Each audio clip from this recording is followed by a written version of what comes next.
வெளிப்படுத்துதல் வசனம் வசனமாக 7 முழக்கங்கள். மே 1. வஞ்சகம் அதிகரிக்கிறது. 5ஆம் தூதன் எக்காலம் ஊதினான். அப்பொழுது வானத்திலிருந்து பூமியின் மேல் விழுந்த ஒரு நட்சத்திரத்தை கண்டேன். அவனுக்கு பாதாள குழியின் திறவுகோல் கொடுக்கப்பட்டது. வெளிப்படுத்துதல் 9 வசனம் 1. திறவுகோல்கள் முதலாக 6000 ஆண்டுகளுக்கு முன்பு பண்டைய பாபிலோனிலும் எகிப்திலும் பயன்படுத்தப்பட்டுள்ளன. அசீரியாவின் தலைநகரான நினிவேயின் இடிபாடுகளில் ஒரு திறவுகோல் கண்டுபிடிக்கப்பட்டது. அது மிகப்பெரிய மர சாதனம். மரப்பூட்டுகளை திறப்பதற்கு அதை பயன்படுத்தியிருக்க வேண்டும்.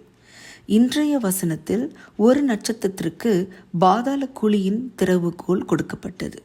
இந்த நட்சத்திரத்தை நாம் முன்பே பார்த்திருக்கிறோம். வெளிப்படுத்துதல் 8:10 3ஆம் எக்காலத்தின் காலத்தில் ஒரு பெரிய நட்சத்திரம் வானத்திலிருந்து விழுந்தது என்று பார்த்தோம். அது இந்த உலகத்திற்கு தீமையை கொண்டு வருகிற சாத்தானை சுட்டி காட்டியது. லூக்கா 10 வசனம் 18. பிறகு 5வது எக்காலத்தின் காலத்தில் பல ஆண்டுகளாக இந்த பூமியில் இருந்து வந்த சாத்தானுக்கு இந்த புதிரான திறவுகோல் கொடுக்கப்படுகிறது. ஏன்?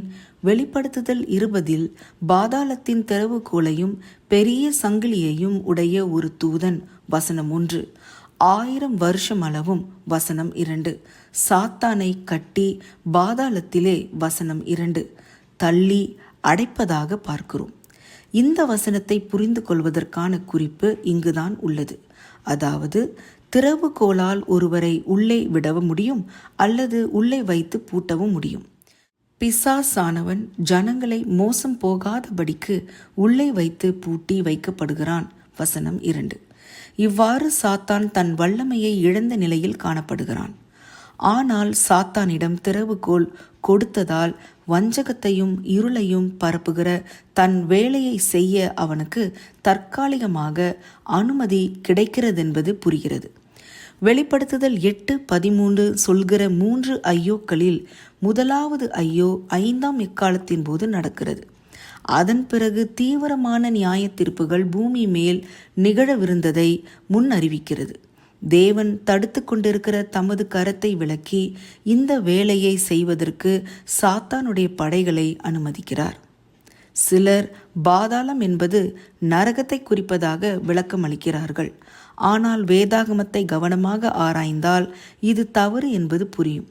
பாதாளம் என்பது ஆழமான வெற்றிடம். இது வரப்போகிற நியாய தீர்ப்பில் மூட்டப்படுகிற அக்கினி கடல் அல்ல, மாறாக சாத்தானுடைய கலகக்கார தீய ஆவிகள் அடைக்கப்பட்டுள்ள இடம்.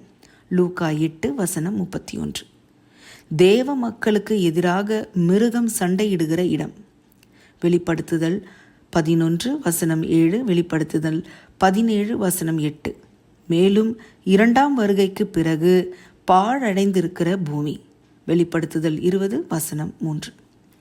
பரலோக தகப்பனே, இவ்வுலகில் தீமையின் வல்லமைகள் பெருகும்போது உமது பாதுகாப்பு கரம் உமது மக்கள் மீது இருக்கட்டும். நாங்கள் உம்முடைய எக்கால எச்சரிப்புகளுக்கு செவி சாய்த்து உமது சீக்கிர வருகைக்கு ஆயத்தமாக இருக்க வேண்டும்.